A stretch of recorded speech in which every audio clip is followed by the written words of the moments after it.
ಮೈ ಎಲ್ಲ ಒದರ್ತದೆ, ಹೌದು, ಮೈ ನೋವು ಆಯ್ತದೆ ಅಂತ ಹೇಳ್ತಾರೆ. ಯಾವ್ದು ಅಡ್ಜಸ್ಟ್ ಆಗಲ್ಲ ತಂದಾಗ. ಹೌದು, ಯಾವ್ದು ಅಡ್ಜಸ್ಟ್ ಆಗಲ್ಲ. ಕಾರ್ ತಂದ್ರು ಆಗಲ್ಲ, ಟ್ರ್ಯಾಕ್ಟರ್ ತಂದ್ರು ಆಗಲ್ಲ.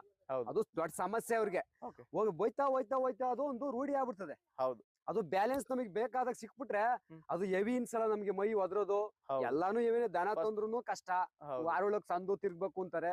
ಈ ಕಾರ್ ತಂದ್ರು ಕಷ್ಟ, ಈ ಟ್ರ್ಯಾಕ್ಟರ್ ತಂದ್ರು ಕಷ್ಟ, ಇದನ್ನು ಕಷ್ಟ ಅಂತಾರೆ ಜನ. ಅದು ನೋಡಿ ಒಂದ್ 8 ದಿವಸ 15 ದಿವಸ ಅದು ಟಚ್ ತಗೊಂಡ್ರೇನೆ ಅದಕ್ಕೆ ತುಂಬಾ ಈಜಿ. ಇದು ಕಡಿಮೆ ಬೆಲೆಯಲ್ಲಿ ಟ್ರ್ಯಾಕ್ಟರ್ ಮಾಡುವಂತದ್ದು ಎಲ್ಲಾನು ಮಾಡ್ಕೋಬಹುದು. ಟ್ರ್ಯಾಕ್ಟರ್ ಗಿಂತ ತುಂಬಾ ಈಜಿ ಇದು.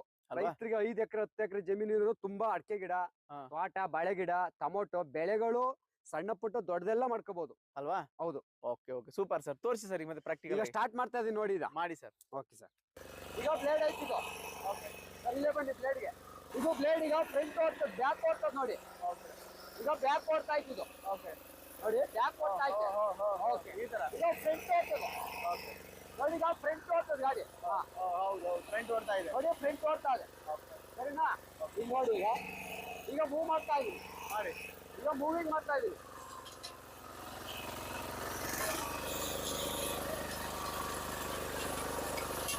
ತುಂಬಾ ಈಸಿ, ಏನ್ ಮೈ ನೋವಿಲ್ಲ, ಹೋಯ್ತಾ ಆಗ್ತದೆ ಗಾಡಿ. ತುಂಬಾ ಈಸಿ. ನೋಡಿ ಯಾವ ತರ ಆಯ್ತದೆ ಭೂಮಿ. ಯಾವುದೇ ಕಳೆ ಇರ್ಲಿ, ದಿನ್ನೆ ಇರ್ಲಿ, ಹೋಯ್ತಾ ಆಗ್ತದೆ.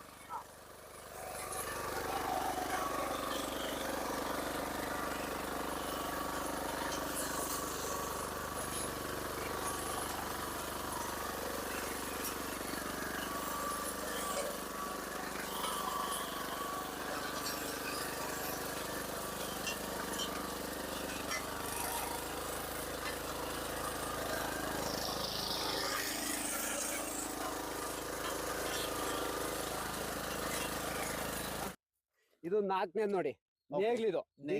ದಿಂಡು ಹೊಡಿಯಕ್ಕೆ, ಸಸಿ ನೆಡಕ್ಕೆಲ್ಲ ಅನುಕೂಲ ಆಯ್ತದೆ. ತೋಟ ಉಕ್ಕೆ ಹೊಡಿಯಕ್ಕೆ, ಜೋಳ ಹಾಕಕ್ಕೆ, ಉರಿ ಮಾಡಕ್ಕೆಲ್ಲ ಇದು ಆಗ್ತದೆ. ತೋರಿಸಿ ಸರ್. ಈಗ ದನಿನಲ್ಲಿ ನೇಗ್ಲಿತ್ತು, ಆ ದನಿ ನೇಗ್ಲು ತಂದು ಈ ತರ ಫಿಟ್ ಮಾಡ್ಕೊಂಡಿದೀವಿ ಸಿಂಪಲ್ ಆಗಿ. ಇಷ್ಟೇ. ಈಗ ತುಂಬಾ ವೆಚ್ಚದಲ್ಲಿ ಏನಿಲ್ಲ, ಇದು ತುಂಬಾ ಕಮ್ಮಿ ವೆಚ್ಚ. ಈಗ ಸ್ಟಾರ್ಟ್ ಮಾಡ್ತೀನಿ ನೋಡಿ.